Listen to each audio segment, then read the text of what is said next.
Assalamualaikum warahmatullahi taala wabarakatuh. Yang hormati pengacara majlis, ahli jawatan kuasa,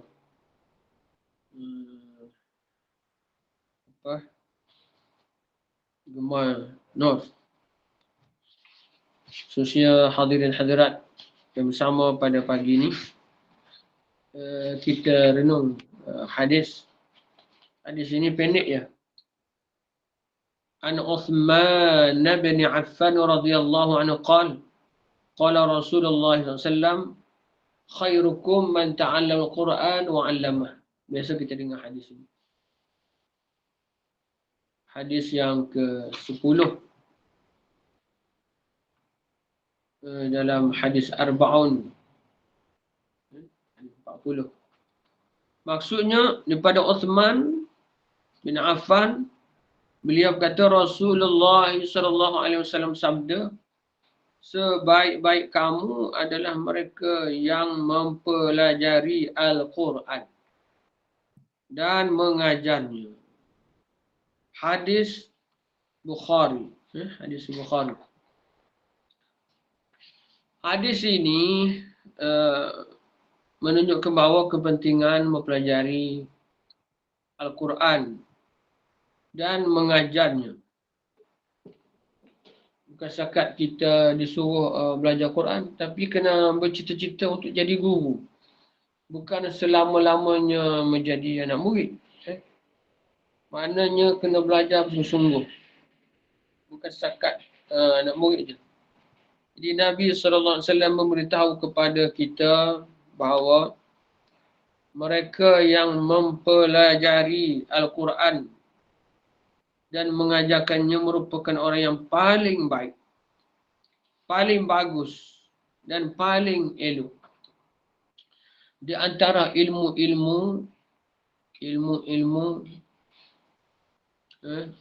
Quran yang paling baik. Maknanya kalau ada penceramah yang hebat-hebat, tiba-tiba dia baca Quran tak betul.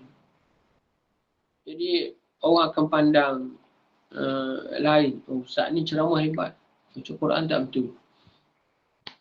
Sama juga walaupun dia ada PhD, ya, ceramah hebat, ilmu tinggi, tapi lepas habis ceramah, kalau di masjid, ditolaknya di imam.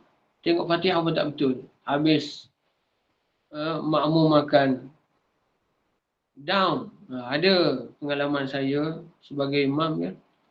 Ada orang pesan, Ustaz, tak usah bagilah orang tu jadi imam. Tadi kita memang respect dia, tapi bila dia jadi imam, baca Fatihah pun tak betul. Terus kami tak respect kedua. Itulah nak ceritanya Al-Quran ya, boleh mengangkat darjat kita. Ketika Abu Abdurrahman As-Sulami, seorang tabi'in besar, meriwayatkan hadis ini,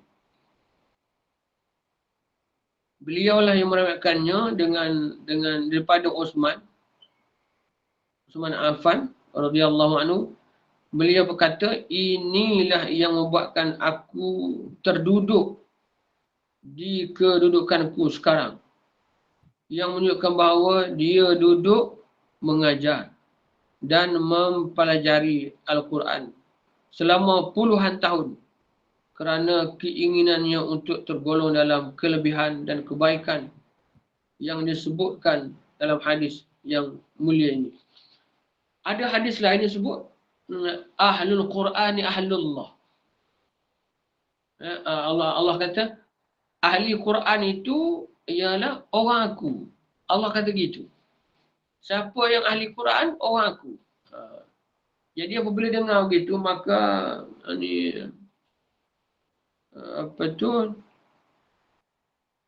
Abu Abdurrahman ni, dia belajar juga sampai puluhan tahun.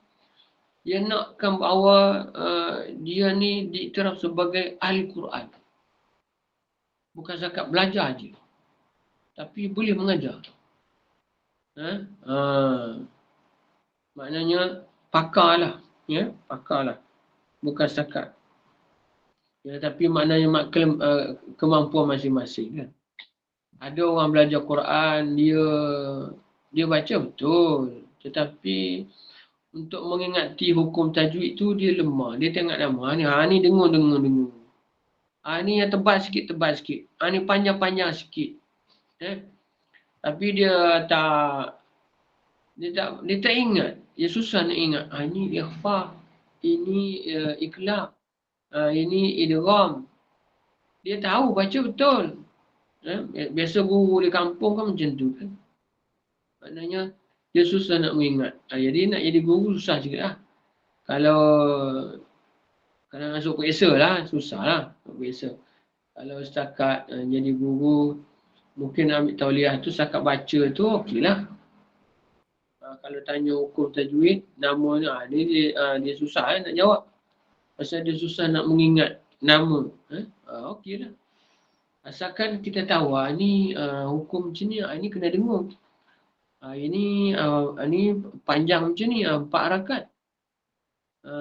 Nama hukum tak tahu, saya tahu. Mak jaiz ke, mak wajib ke. Biasa-biasa guru kampung gitu lah. Ya. Saya belajar dengan mak saya dulu pun gitu juga. Dia tak ingat nama. Dia susah nak ingat nama. Tapi dia tahu tak cukup panjang tu. Panjang sikit. Dengung. Dia tegur gitu je. Kalau kita tanya nama pula. Ni hukum apa? Cebok nak tanya hukum ni. Belajar bagi betul dulu. Itu cara apa ni nak ngelak badan dia tak ingat nama. Dia tak ingat nama. Ada guru gitu ya. Jadi hadirin hadirat yang dimuliakan Allah Subhanahu Wa Taala. Jadi besarnya kelebihan orang yang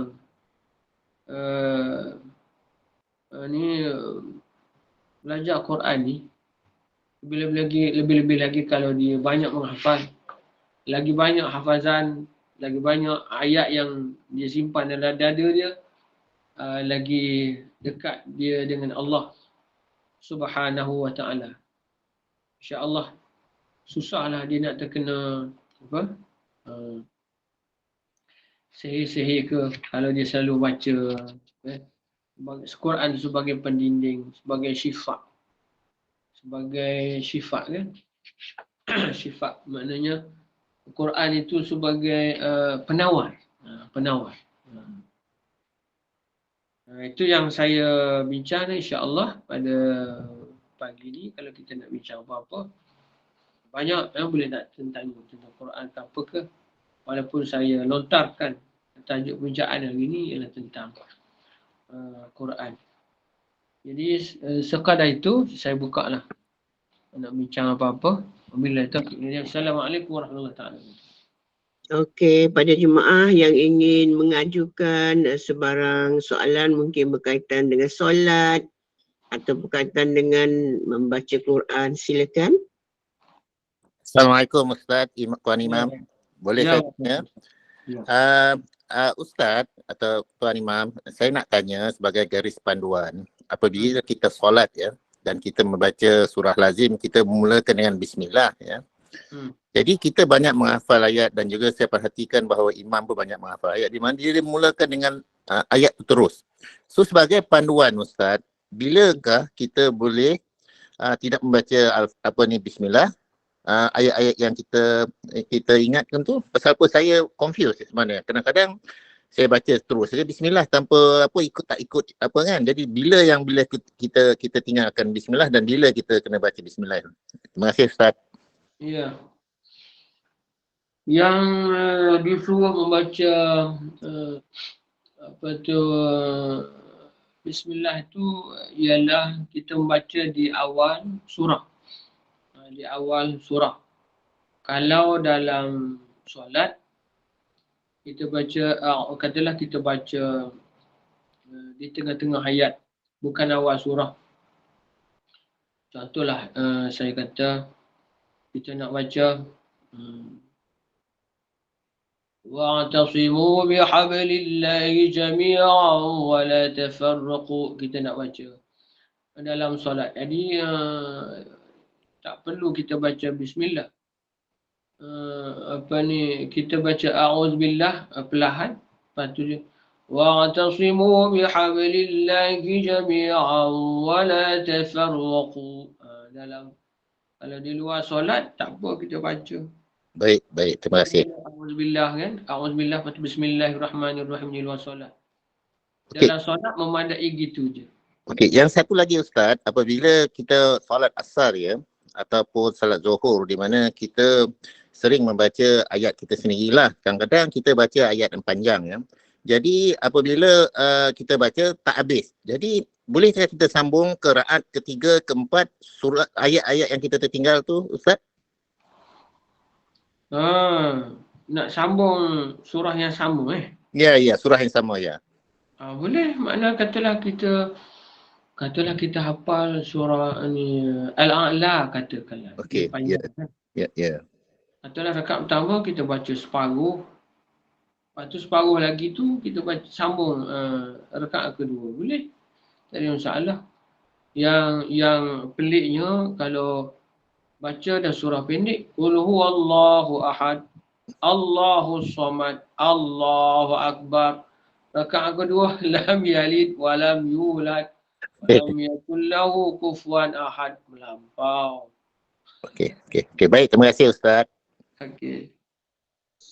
Ada lagi soalan? Nur Habiza tu angkat tangan, ada soalan ke? Ataupun terangkat macam Salkiah ni, dia memang terangkat dia punya phone ada masalah. Ada soalan lain silakan.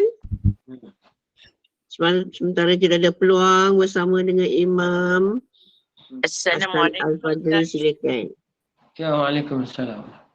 Ustaz, bila kita solat sunat, kita nak baca surah tu, kita boleh pandang mushaf jika kita tak hafal. Kan Ustaz kan? Kita letak mushaf depan kita dan masa kita solat sunat, kita boleh pandang mushaf. Tapi jika kita solat fardu, tak boleh Ustaz ya. Solat fardu jadi makruh. Pasal gini, qad aflahal mu'minuna alladhina hum fi salatihim khashi'un. Telah berjaya bagi mereka yang dalam solatnya khusyuk. Jadi dia kira melihat dalam solat itu dia kurang khusyuk. Kalau kita baca apa yang kita ingat lagi khusyuk. Kita tengok kan, dia kira makruh solat fardu. Mana lebih afdal kita yang kita ingat. Bacalah surah apa yang kita ingat. Kalau solat sunat tak apa. Itu tarawih ada orang buat kan, dia nak katalah satu muka ke setengah muka ke, ada buka Quran besar. Ataupun kita sendiri di rumah kita ada Quran besar, kita letak depan tu baca. Yang boleh panjang sikit kan. Boleh. Solat sunat boleh. Bermakna hukumnya makruh. Tak sampailah jika orang tu, jika dia belum tahu hukum dia makruh tapi dia dah buat, bermakna tak berdosa lah Ustaz kan? Sebab makruh kan? Tapi kalau bila dah tahu, lebih baik baca yang ingat lah, maksudnya macam tu.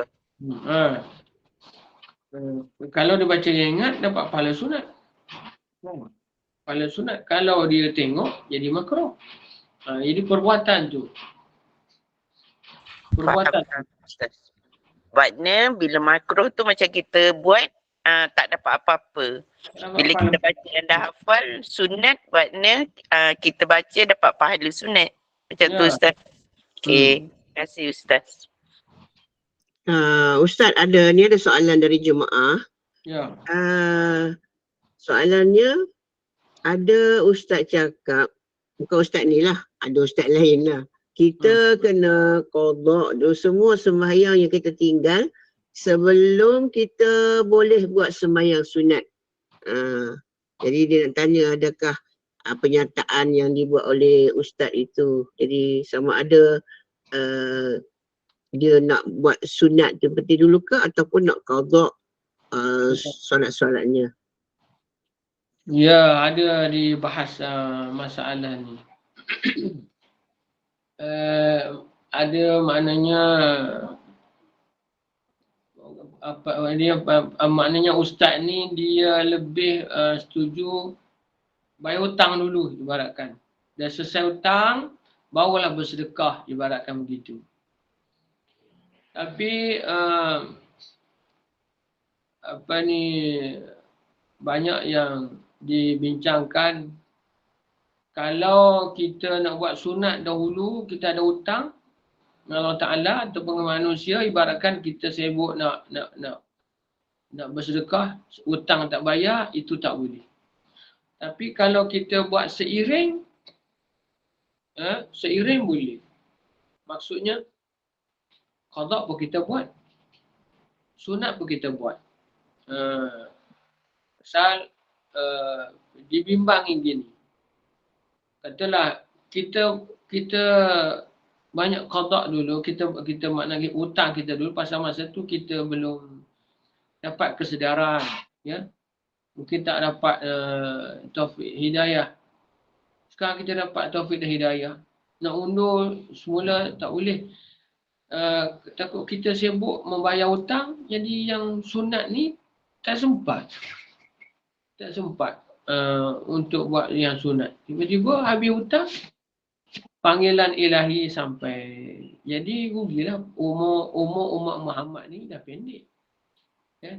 Maka ulama pendapat bahawa boleh kita buat seiring. Maknanya hutang pun kita bayar, yang sunat pun kita buat. Tak ada masalah. Yang dilarangnya kalau sibuk buat yang sunat, hutang tak dipedulikan. Itu. Okey, jelas Okey, mungkin jelas pada jemaah yang bertanya tadi itu, maknanya kena seiring lah. Buat dua-dua sekali. Nanti kalau tumpu pada qada je, seperti Ustaz kata, tak sempat pula nak buat untuk yang sunat. Jadi seiring sama-sama buat setakat yang mana kita mampu lah kan Ustaz kan. InsyaAllah mudah-mudahan Allah terima ibadat kita. Jadi ada lagi soalan-soalan, silakan. Ni peluang ni bukan senang ya, seminggu sekali je. Kita akan bersama dengan Imam Masjid Negara. Silakan Cikgu. Assalamualaikum warahmatullahi wabarakatuh Ustaz. Waalaikumsalam warahmatullahi wabarakatuh. Saya nak bertanya lagi lah soalan, saya nak kepastian juga daripada Tuan Imam.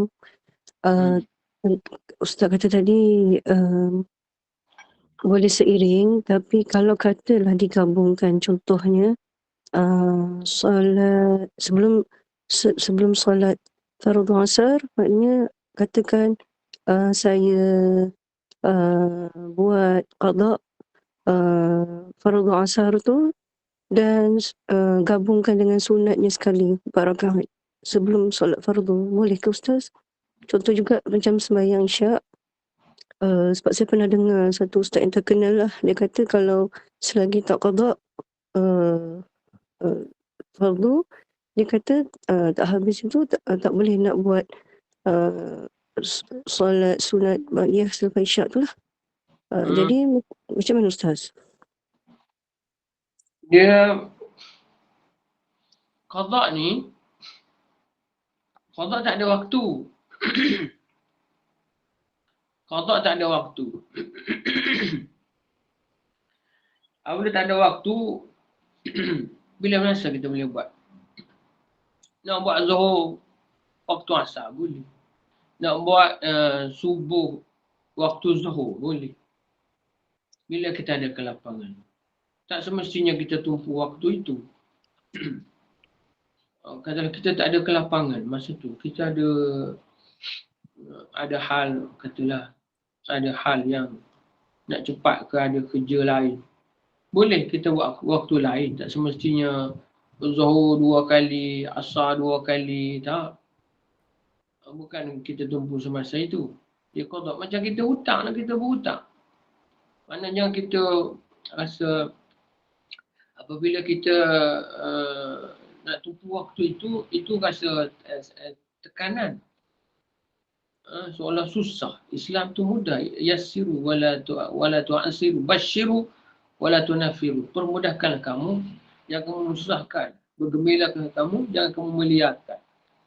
Jadi, macam kita bayar, hutang, kita hutang hari Senin, jangan tunggu hari Senin. Lagi cepat bayar, lagi orang tu suka. Begitu juga subuh. Kita tertinggal subuh hari ni. Tak semestinya kita tunggu subuh lain. Waktu duha boleh. Pasal dia tak ada waktu. Apabila tak ada waktu, kita tak boleh tunggu waktu itu. Sama dengan hutang tadi. Kita hutang hari Senin, tak perlu kita tunggu hari Senin depan. Bayar hari Selasa, boleh hari Rabu, boleh gitu. Boleh, faham? Macam mana kalau kata kemampuan kesihatan tidak mengizinkan, maknanya nak buat pada masa tu juga. Boleh ke Ustaz? Boleh nak buat masa tu. Cuma kita nak buat tu, kita dahulukan yang wajib tu. Maknanya qada dulu. Lepas tu sunat. Cuma apabila sebenarnya kalau kita belajar ilmu fiqah, yang susah ni yang fardu. Yang kita nak buat yang sunat, senang. Allah pun permudahkan. Contohnya, okey, tadi kita buat fardu, kita kata dah banyak rakaat, kita buat sambil berdiri. Kita dah berusia sakit lutut. Sembahyang sunat boleh sembahyang sambil duduk. Walaupun kita boleh berdiri, boleh. Itu memudahkan. Macam cerita agama memudahkan kita daripada kita. Jadi kalau kita boleh solat sambil duduk, tidak membebankan kita. Yang fardu tadi kita cubalah sampai dengan macam biasa. Nampak Dan saya dengar mengatakan bahawa kalau dah sembahyang duduk tu maknanya pahalanya akan jadi separuh ke Ustaz?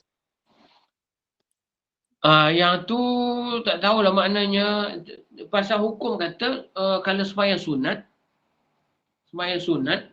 ya, iaitu kadang-kadang sembahyang sunat cara duduk sebagai latihan itu memang hukum dia sunat. Pasal apa? Daripada kita tak buat langsung, kita buat baru ada kekuatan pada kita. Kita nak buat, alamak, rasa malas langsung tak buat. Tapi kalau kita buat sambil duduk, ada kekuatan pada kita untuk buat. Daripada tak buat langsung, maka di situ lebih baik yang kita buat sambil duduk. Jadi soal pahala Allah nak bagi itu, pahala kita jangan fikir sangat tentang pahala. Sekarang ni kita buat kerana ta'abbud. Kerana pengabdian. Aku nak buat juga. Tak mampu berdiri, aku buat sambil duduk. Ikhlaskan dengan Allah Ta'ala, insya-Allah ada pahala. Soal Allah nak bagi banyak mana, itu bukan kerja kita. Kita ikhlas dalam ibadat sahaja. Faham Ustaz. Jazakallah khairan katsiran Ustaz. Terima kasih. Ada soalan dari Puan Rafiah? Puan Rafiah Yaakob angkat tangan. Assalamualaikum Ustaz. Ya, waalaikumsalam. Berkaitan dengan duduk ni, bagi saya masalah sakit lutut. Memang macam itulah. Yang wajib saya buat biasalah, buat normal. Yang sunat-sunat tu saya sembahyang duduk. Tak apa ke Ustaz? Boleh, tak ada masalah. Bahkan dalam kata kalau kita sihat sekalipun, disunatkan kita buat sambil duduk sebagai satu latihan apabila kita dalam keadaan sakit, jadi tak kekok untuk melakukan solat sambil duduk. Bukan kita nak tunjuk pandai. Bukan kita nak tunjuk pandai. Tengok orang lain tak pandai solat sambil duduk. Tengok aku pandai solat duduk. Bukan gitu. Sebagai satu latihan. Apatah lagi kalau kita ni memang sakit lutut. Jadi, apabila sakit lutut, kita berdiri menyebabkan tak khusyuk. Kerana sakit, menahan sakit. maka dia kena mencari macam mana supaya khusyuk tu, solat lebih khusyuk. Oh, jadi solat sunat boleh kita buat sambil duduk. Makna kita kata pada diri aku, kalau aku solat sambil duduk lebih khusyuk. Pasal tak sakit. Kalau berdiri betul sakit. Jadi yang pentingnya khusyuk. Mana lebih khusyuk pada kita? Oh, terima kasih Ustaz. Satu lagi ada tentang tadi kan yang ada yang menanya tentang mushaf kita tak depan tu. Kalau sembahyang wajib hukumnya makruh ya. Kalau sunat tak apa. Kalau sunat boleh ya. Oh, okey. Terima kasih Ustaz. Okey, ni soalan terakhir mungkin Ustaz Datuk Hasnul angkat tangan lagi sekali ni. Soalan terakhir. Okey, terima kasih Aja. Minta maaf Ustaz, saya ni kali ketiga. Saya ambil ruang orang lain ya. Ni saya nak tanya Ustaz. Seperti yang Ustaz mulakan majlis tadi ya, awal-awal majlis di mana Ustaz ada sedekahkan Al-Fatihah pada junjungan besar Nabi Muhammad SAW, dan saya juga selalulah buat begitu, di mana kita, tapi ada mufti ya, ada mufti dan ada juga pendapat berpandangan bahawa ini tidak diamalkan oleh sahabat-sahabat, even Sayyidina Abu Bakar. Jadi apakah pandangan Ustaz masalah khilafiyah ni? So kalau masalah khilafiyah ni, adakah kita buat ni tak dapat pahala ke atau macam mana? Pasal apa benda ni seperti yang telah dimaksudkan oleh mufti tersebut bahawa benda ni tak pernah diamalkan. Mufti tu saya bukan tanya mufti mana, tapi pelik juga tu. Takut mufti satu negeri tu saja. Betul. Kalau mufti tu saya faham lah. Pasal mufti lain tak ada menyebut gitu. Semua setuju semua. Salah satu negeri tu memang dia tak setuju. Itu kita bukan nak buruk dia, tapi dia ada fahaman lain. Fahaman sama dengan Saudi. Saya tak sebut dah. Baik. Jadi kita kita abaikanlah. Ya. Okey. Baik Ustaz. Imam, terima kasih banyak Imam.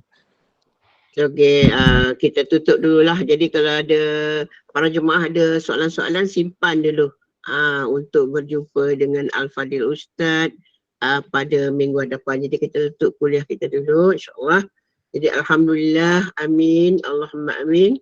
Jazakallah khairan kasiran kepada yang berbahagia Al-Fadil Imam Hasan Al-Fadli bin Abdul Rahman yang telah menyempurnakan kuliah subuh kita pada pagi ini bersama dengan para pencinta ilmu di Google Meet Gema Nur Iman. Mudah-mudahan Allah perkenankan, Allah makbulkan segala doa kita, terutama kepada para pesakit yang diuji oleh Allah. Mudah-mudahan Allah permudahkan segala untuk mereka.